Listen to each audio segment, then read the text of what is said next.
Good evening and welcome to Westdock. We've got a great winter episode for you as well. We're going to be chatting with a young lady over in Halifax, originally from Western Newfoundland. We're also going to be talking to Brent Mack, co-owner of the Jibfest Weekender Festival. Our first interview is with Kristen Brenton. Kristen just finished this past weekend her third professional MMA fight at the Moncton Coliseum. Kristen is from here in Pasadena and has been training and competing out of Tower One Gym in Halifax. So we're going to get Kristen on the line with us now to talk about that a little bit more. And Kristen, are you with us? There you are. Yes. Hi. Hey.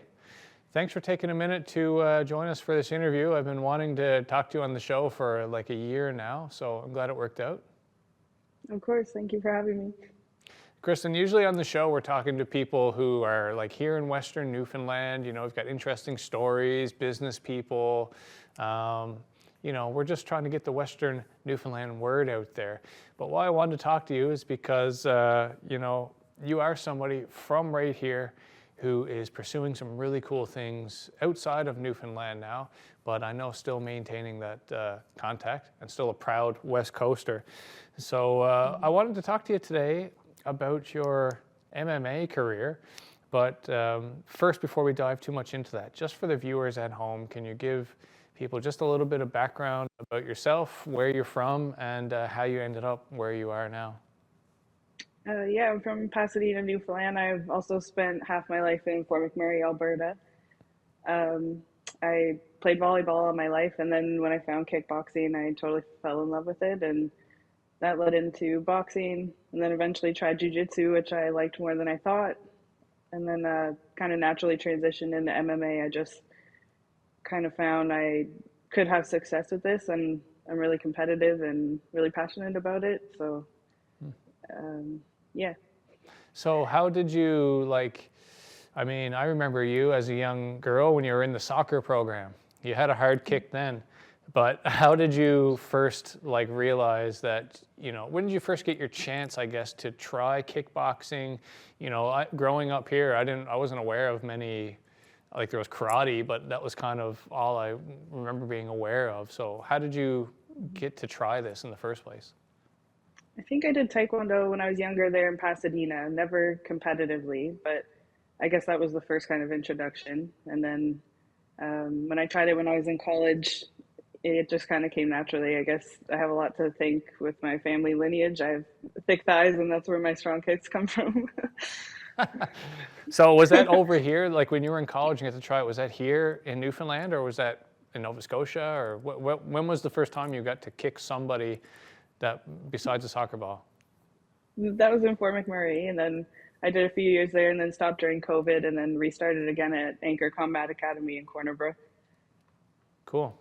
So I guess in Corner Brook, we've had Ben on from Anchor Combat in the past and talked about what they have going on there, which is very new for Western Newfoundland. But in Alberta, what was it like to train? Is it very developed? Are the MMA gyms there well established? What was it like competing up there? I think when I trained there was only 2 gyms, but they did used to have actual MMA shows during the year. They had promotions, and then I think that kind of dwindled down after the fires because a lot of people moved away. Yeah. But I did get to train there and originally start sparring with people who were fighters at that time. So that was kind of my first exposure going to a show in Fort McMurray. Cool. And so who were some of your, did you have any inspirations or any people, locally or on TV, in the UFC or anything like that kind of inspired you or made you want to go deeper into this? Yeah, I think a lot of them have come up along the way. I mean, there's so many females that I look up to in the UFC, PFL, Invicta. There's a lot of different leagues. Gavin Tucker is my coach, so I really look up to him being a pioneer of MMA from Newfoundland as well. Yeah. Yeah, let's talk about that for a bit, I guess. I know, so a lot of us are aware of Gavin Tucker from Ship Cove, who went on and competed on several UFC events and now has his own gym, I guess, Tower One. Is this Gavin's gym, or can you tell us a little bit about Tower One, which is the place that you're currently training and fighting out of? Yeah, we're here in Dartmouth. Our gym is run by Gavin. Yeah, we've got a small group of people, maybe about 30 altogether, mostly all amateur and professional fighters. And it's a pretty cool room to be in. Everyone's super passionate and very competitive, and we're like a little family there. We're all very close and help push each other to get better every day. Yeah, well, I know you're taking it extremely serious. Of course, you have a day job where you're working, in a supporting role with people with mental health challenges in your community. But I know that whenever you're not doing that, it seems like you're training. Can you talk a little bit about your training, like how much time in a week you spend focused on this?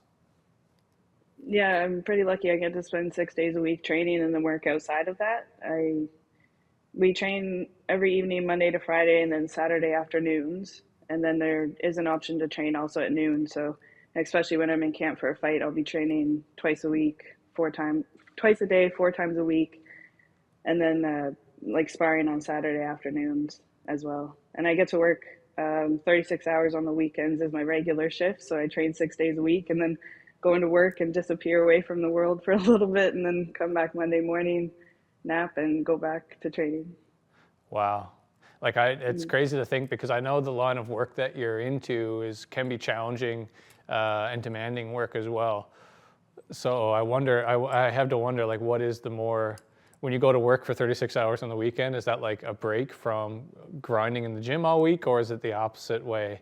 I wonder what takes more from you physically and mentally, training or working?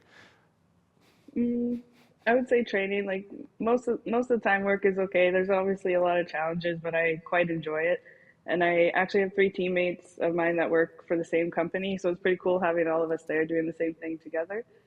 Very cool. And to be training constantly 6 days a week in MMA to try to compete at the high levels that you're competing at, is it really expensive? Like, are you having to, is a lot of the money that you make having to go reinvest it back into your MMA career, or like how does that work?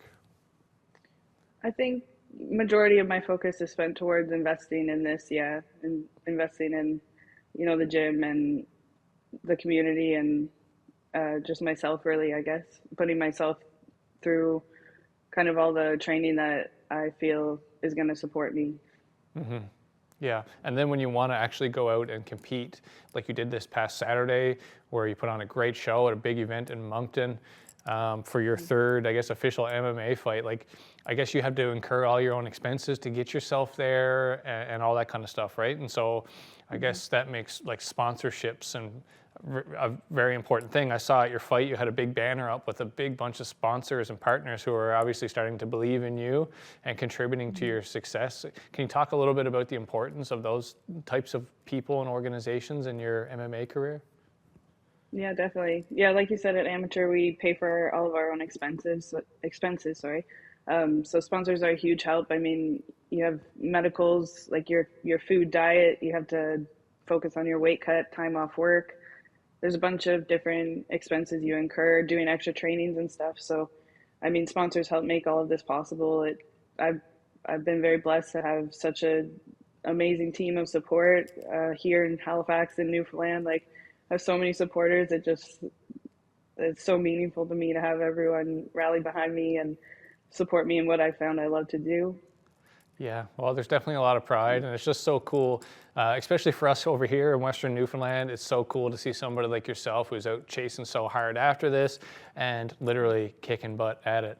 So it makes me wonder, what would you say to maybe a young person, male or female, who's watching this and is interested? And maybe they're wondering, like, if there's actually an opportunity for them living here in Western Newfoundland to be able to pursue this and actually be a professional fighter. Like, what would you say to somebody like that right now?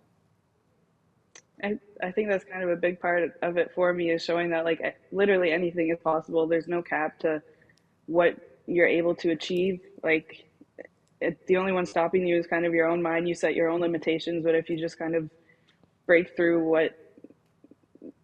literally anything is possible. And if you love something, just totally go all in. Like I, I found when I was training at Anchor, like I just had some sort of fire in me and just felt like maybe I should keep going with this. And I was really supported by my gym and my coaches, and they kind of helped foster my um, development, and that was huge for me. Yeah, they definitely saw something in you, but I think probably a thing that they saw the most was a willingness to work and put the work in. And, those are the people worth investing in. So it's amazing to watch, Kristen. Already, you only started really competing at the high level last June. You've had 3 fights now so far, and I know you're looking forward to more opportunities to get in the ring. So we'll all be keeping an eye on you and watching you and following you on social media. But just in the last moment of this interview, is there anybody in your life or in your gym or anything like that that you want to give a special shout out to? Um, Definitely all my family, my friends, my sponsors. I mean, I'm so thankful to have just so many people involved and pushing for me. My old gym in Corner Brook, Anchor Combat Academy, they're like family to me. I mean, they helped build me up so much, and I'm still in contact with them. I appreciate them all so much. And my family here at Tower One, I've never been part of a family that's just so, it's just so meaningful to be part of something so special. That's awesome, Kristen. Thank you so much for coming on today and sharing a little bit about your story. And we want to keep in touch with you. So the next time you're having a big fight, we're going to get you on like the day before and give you an interview, get you all fired up, and you're going to get us fired up. Because I know now that starting this Saturday, some of these fights could even be on UFC's Fight Pass thing. And they're going to, the places that your fights are being streamed is starting to spread. So it won't be long now before people in Newfoundland and all around the world are going to be tuned into TV to watch you. So thank you so much for coming in and chatting with us before you're too big of a superstar to do so. And we look forward to chatting with you again. Thank you. Cheers. I look forward to that too. That was Kristen Brenton joining us live from Halifax. We're going to take a quick break and we're going to be back with our next guest to talk about some exciting festivities this month. Stay tuned. We do 4 beats to call our ancestors to our circle. For 15 years, I was very involved with the community. And then one day, a tragedy happened. My 15-year-old grandson was killed in a car accident. There's nothing in this world like it. I went to a very dark place where all you can think about is the loss and the pain, and nothing else comes into your mind until one day you get a phone call and all of a sudden the light comes on and you remember, well, maybe I'll go, it may help, it may not help, but the moment that I got into the circle, and it was like a weight lifted. The culture for me, is what brought me back. My family, my friends too, as well, of course, in the community, but my culture, my beliefs, and the women. A healing circle is very powerful. You have women who have been through trauma, who at the moment are probably still going through trauma like I was, physically and emotionally. When the stick or the rock is passed around to each person and they speak, it's like a piece of your pain went to each of them.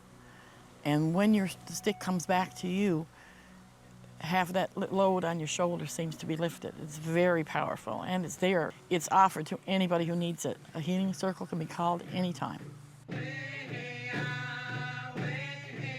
There are a lot of things that we offer in the culture. Help offers in the culture, the Women's Association, with talking circles and healing circles, workshops, different workshops that you can come to. I think if you're focused on something other than your grief, it takes away for that little, that short period of time. It gives you some relief and something to look forward to. And I think every time you do that, it gives you little baby steps back into where you should be, back into your life and back into your community's life, your family's life.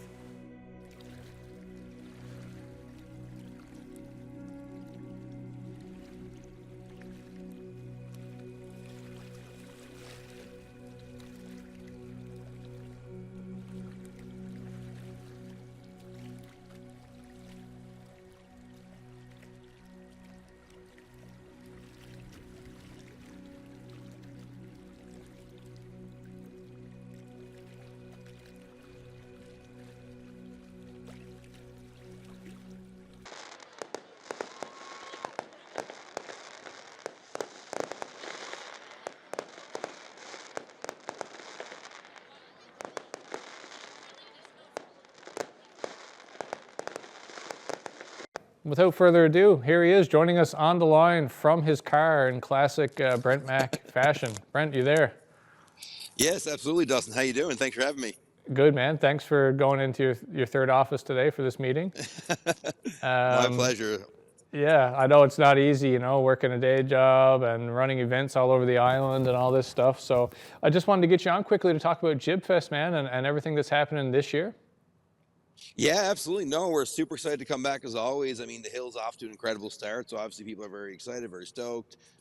Pre-sales have been amazing. Lots of good artists lined up. So yeah, I mean, this is just like, we're very very happy. We're just excited right now, counting down the days.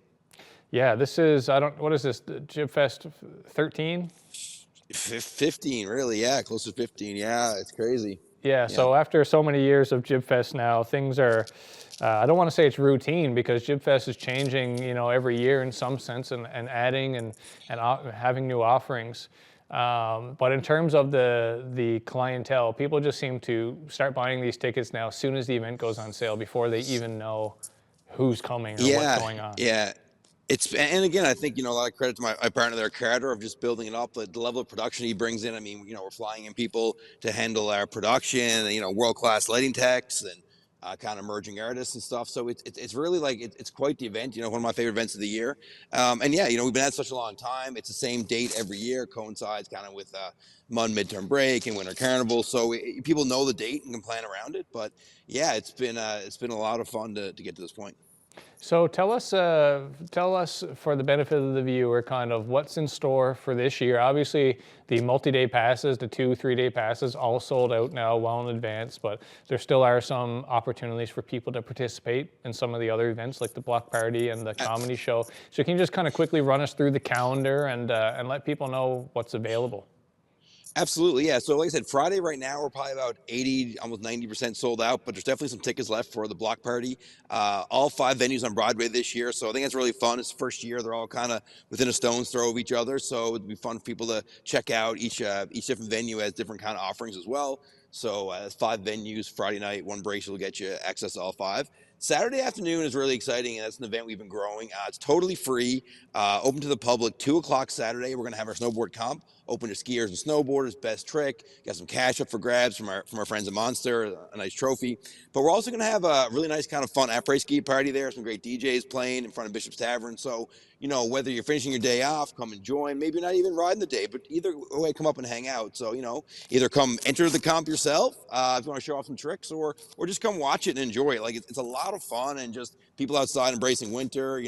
Having a drink. It's a really fun afternoon. So I definitely recommend Saturday.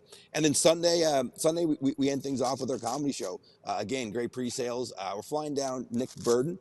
He lives in Ottawa. He runs a comedy club up there. Very worldly, very funny guy. He's coming down for the whole weekend. He's actually been trying to come down for years. It's never quite worked with his travel schedule, but this is the final year we were able to lock him in. So he's flying in from Ottawa, and then we have Liam Small, local legend, an absolute hilarious guy as well, who's also coming out for the whole weekend. Again, these guys ski and snowboard and just take all the festivities. So Sunday's a really fun event to kind of cap off the weekend if any comedy fans are out there. Yeah, no, absolutely. It's one of my favorite parts of Jibfest is just that mellow sort of have a Caesar and enjoy some comedy at the end of a crazy weekend. One thing you didn't mention there, because it is entirely sold out, but it is worth mentioning, is that main event on Saturday that this festival has become sort of so famous for, the Club Jibfest event. For I think like 1,000 or whatever more people have bought all the tickets for this event. It's going to be a crazy time. But for everybody else who's slept on those tickets this year, can you paint a picture about what the inside of Marble Mountain Lodge looks like during Club Jibfest? Yeah, absolutely. So yeah, again, a lot of credit there to my partner Carter, who's also wears multiple hats, one being the production manager. So a few years ago, we kind of just rebranded that night to be Club Jibfest, because you really are taking this lodge that hosts various different events throughout the year, and that one night is turning it into like just a world-class club. Again, like the amount of production, like the days and months it takes to kind of draw it up and plan it, then the multiple staff to set it all up for the one night. It's pretty special to kind of see it go from a blank canvas to that level of production. And again, it's something people don't have here. There's no club that offers this throughout the year, so it is kind of like one time a year where you can go and experience this level of production and seeing high quality dance music. We're actually flying up a new emerging artist called The Vanity. They're based out of San Diego, and same thing. They kind of heard about the festival. I was talking to them a little bit, and I was like, "Would you guys like to come here by chance?" And sure enough, they jumped on the bit. So it's the first time ever playing in Canada. They just played some massive festivals in the States, opening up for like Diplo, 15,000 people, and yeah, now they're making their Canada debut in Steady Brook, Newfoundland. So it's sort of surreal when these kind of things come full circle. Yeah, it is. It must be crazy for you, as the lore of the festival like spreads. Now you're running into people, telling them about your festival, and they already know about it. It must be pretty fun. Yeah, well, exactly. And whether they know about it or whether, a quick Google search, looking on our Instagram or YouTube, it's, again, Carter and the media team have just, Sandra runs our media and Raz and the whole team, Micah, Riley, Windsor, like everyone has just put out such great work over the years. And yeah, it's been a lot of fun. Absolutely. So, and it's cool to show it off because people, it's not a quick fly in, fly out. They're coming for multiple days. They're enjoying the mountain. They're skiing, they're snowboarding. We've taken people out snowmobiling before with friends down at Rugged Edge. So they really get to over at Piker's Place for Bite to Eat. Like you really get to, you treat them like your friends are in town, right? So it's not a quick fly in, fly out like other festivals. So they get to actually experience some Newfoundland hospitality. Yeah, for sure, man. And it's like very noticeable for people, business operators around here. They know it's Jibfest time because they're extra busy and there's fun people around and money being spent. So it's a really great thing for us over here in Western Newfoundland. Two more quick things now before we part. People who are hanging out during Jibfest weekend at the lodge or anywhere, they may notice a larger than life pop. I'm talking grandpa walking around here. They might even see it on some of the branding and stuff. What's up with Pop? Tell us about Pop.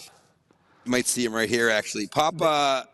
Pop's kind of our mascot. He's just he's been around since day one. Pop kind of goes to sleep after Jibfest, and when the first snowfall hits the ground, he kind of awakens, and he's just a person who's just laid back, loves having a good time. So yeah, he's sort of mascot of the weekend. And if you see him, by all means, stop in, say hello, have a picture. He's a very friendly guy. And yeah, Pop is just embodies the spirit of the festival, I think. Someone just doesn't take himself too seriously and just is here for a good time. Yeah, well put, well put. If you see Pop, buy him a India. He'll probably give you a welcome to Port au Choix sticker or something like that. Yeah. He has some very strong connections to Port au Choix. Yeah, exactly. Yeah. So that's really fun. So we touched on sort of what's happening, what's available, still opportunities for people to get out to the block party, which is basically the busiest Broadway will ever be at any point in the winter. Takes you back to the old days. I've heard this from other people, like Corner Brook 15, 20 years ago, Broadway would be very, very vibrant, multiple bars, lots on the go, people lined up to go see live entertainment. And so I think the block party is kind of like a throwback to that. It's a good night downtown where you can pop around to different places and have lots of fun. And of course, the comedy show is still up for grabs. A few tickets left for that, tickettide.ca. Absolutely. But Brent, in the last second of your interview, can you just share with us, and feel free to take a moment to think about this first. We'll edit it out, the dead air, if we need to, or maybe it'll come right to your head. But like, do you have a favorite Jibfest memory? Something that after 15 years of running this festival just stands every time, this time of year, you start to think about that memory again? Great question. I might have talked to you about this before. I can't remember, but the first thing that comes to my mind is sort of just how inclusive the event is. Like, if you're a pro snowboarder or you've never been on a board before in your life, there's a place for you at Jibfest. Whether you go to live events all the time or you come to this festival and you don't know anyone, it's welcoming. We're going to welcome you, everyone. In terms of a specific example, I remember a few years ago, I was hanging around the merch table on Sunday, and a lady came over, maybe in her 50s, and she was just asking us what was going on tonight. And we explained to the comedy we had a comedy show happening. And she said, "Oh, geez, my daughters were here. They're home on midterm break, and they went to the show last night, had a great time. So, these comedians, I've heard about them. They look pretty funny. We're going to go." So then later on, I ended up seeing them again at the show. So they had a great time. And it's just, to me, it's like that was awesome, because here's just like, a family, two different generations, both enjoy a different aspect of the festival, a little bit of something for everyone. So I don't know, that memory to me just sticks out. And meanwhile, their kids they're young kids, 3 and 4, running around just playing with the stickers and dance with the lights we had. So, there's really something for everyone. So that was a special moment, and that little interaction just always kind of sticks with me. Yeah, no, that is a good example, and that's certainly been my observation as well. That, and especially as the festival ages, it's like it's like expanding in terms of who the core is. Whereas in the first years of Jibfest, it might have been really focused around the comp and the snowboard outside aspect of it, and things have just grown into such a big, great festival. So, Brent, I want to thank you, man, for taking a few minutes. I know you're going to be making your way over to Corner Brook in advance of the festival to start to get things lined up. And so want to put a face to the name so Corner Brookers can see you walking around the streets and can look out for pop and all that kind of stuff. So thanks so much, man. And we will see you over here February the what?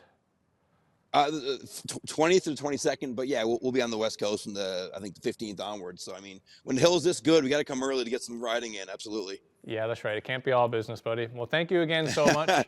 And we'll look forward to seeing you now in a couple of weeks. Take care. Likewise, Dustin. Thanks so much. Appreciate it. And that was Brent Mack. He and his partner Carter Snow are the owners of Jibfest Weekender. Great festival coming up later this month, and still some tickets left at tickettide.ca. We're going to take a break, and we'll be right back to send this thing home. Stay tuned.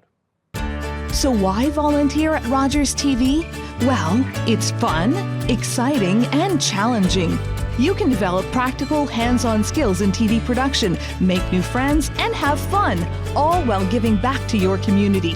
For a few hours a week, you can be part of a great team making great local television. Want to find out more? Get in touch with us at rogerstv.com. Make your mark and find a new passion as a Rogers TV volunteer. And that's it for this week's episode. I want to say a special thanks to Kristen Brenton on the heels of her third professional MMA fight for coming in and talking to us about her life right now. Also a shout out to Brent McNamara from Brent Mac Events. He and his partner, Carter Music Presents, are the owners of Jibfest Weekender, which is a very, very exciting event that we're lucky to have here in Western Newfoundland each winter. And if you get a chance, you should go out and get a ticket yourself. That's it for this week. We'll be back next Tuesday night with another West Talk.